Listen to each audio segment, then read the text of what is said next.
नमस्कार, मैं doctor Vikram Sharma omega hospital Gachibowli से बात कर रहा हूँ। मैं एक न्यूरोलॉजिस्ट हूँ, ब्रेन और स्पाइन का स्पेशलिस्ट, और आज मैं आपके सामने न्यूरोलॉजी में ब्रेन स्ट्रोक के बारे में बात करने के लिए बैठा हूँ आपके साथ। काफ़ी लोगों को प्रॉब्लम होता है कि ब्रेन में पैरालिसिस होने से क्या हो सकता है। ब्रेन में पहले पैरालिसिस क्यों होता है, इसके बारे में आज कुछ बातचीत करते हैं। तो ब्रेन में हमारे को दो तरह के प्रॉब्लम्स हो सकते हैं, जिसकी वजह से जो कॉमनेस्ट चीज़ें हैं जिसकी वजह से हमारे को ब्रेन में प्रॉब्लम होती है। एक तो है जिसकी वजह से जो खून का नली होते हैं उसमें अगर क्लॉट जम जाए तो ब्रेन के दूसरे हिस्से में खून जाने बंद हो जाने की वजह से इंसान को तकलीफ हो सकती है, जिसमें कि उसका हाथ पैर काम करना, बात करने में मुश्किल देखी जा सकती है। दूसरा तरीका जो होता है उसमें जो खून का नस होता है, उसी खून के नस में अगर ज़्यादा प्रेशर बढ़ जाए और वो खून की नस अगर फट जाती है, वो फटने से जो ब्रेन के अंदर खून जमा हो जाता है, उसके वजह से भी हम लोग पेशेंट को ब्रेन स्ट्रोक के सिम्टम्स देख सकते हैं, जैसे कि हाथ पैर गिर जाना, सडनली बेहोश हो जाना। ये हमें मोस्ट कॉमनली देखने को मिलता है। हम कैसे रिकॉग्नाइज कर सकते हैं कि ये पेशेंट को ब्रेन में पैरालिसिस हुआ है या ब्रेन में क्लॉट हुआ है या ब्रेन में स्ट्रोक हुआ है?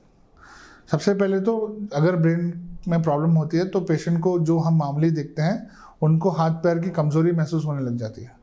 वो हमारे को यूजुअली बताएंगे कि हमें चुमटियाँ जैसे चल रही हैं हाथों में, वैसा फील हो रहा है, या मैं कुछ चीज़ को पकड़ने में मुझे बहुत मुश्किल हो रही है, या मुझे खड़े होने में मुश्किल हो रही है, या मुझे चलने में मुश्किल हो रही है।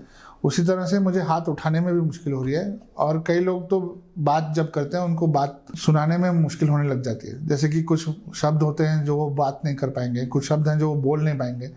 तो इस चीज़ों से जब आपके सामने ऐसा कोई व्यक्ति आप देखें और देखें कि वो ये सब चीज़ नहीं कर पा रहे हैं, तो ज़रूर समझिए कि पेशेंट को एक ब्रेन स्ट्रोक हुआ है। अगर ब्रेन स्ट्रोक हो जाता है तो आपको सबसे ज़रूरी काम क्या होता है कि आप उस पेशेंट को जितना जल्दी हॉस्पिटल लेके जा सकते हैं उनको हॉस्पिटल लेके जाइए, क्योंकि जितना कम वक्त में हम इलाज शुरू कर सकते हैं उतना ही जल्दी और उतना ही अच्छा पेशेंट की रिकवरी देख सकते हैं।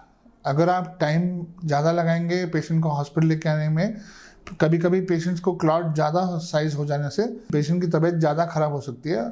कभी कभी हमने देखा जब तक पेशेंट हॉस्पिटल पहुंचता है वो अपनी आखिरी सांसें ले रहा होता है। सबसे ज़रूरी काम आप लोगों का ये है कि आप हॉस्पिटल में जल्द से जल्द उस पेशेंट को लेके आएँ। मैं आपके लिए फिर किसी नई सब्जेक्ट के ऊपर, किसी नए टॉपिक के ऊपर फिर आपके साथ एक नई वीडियो में देखूंगा। नमस्कार।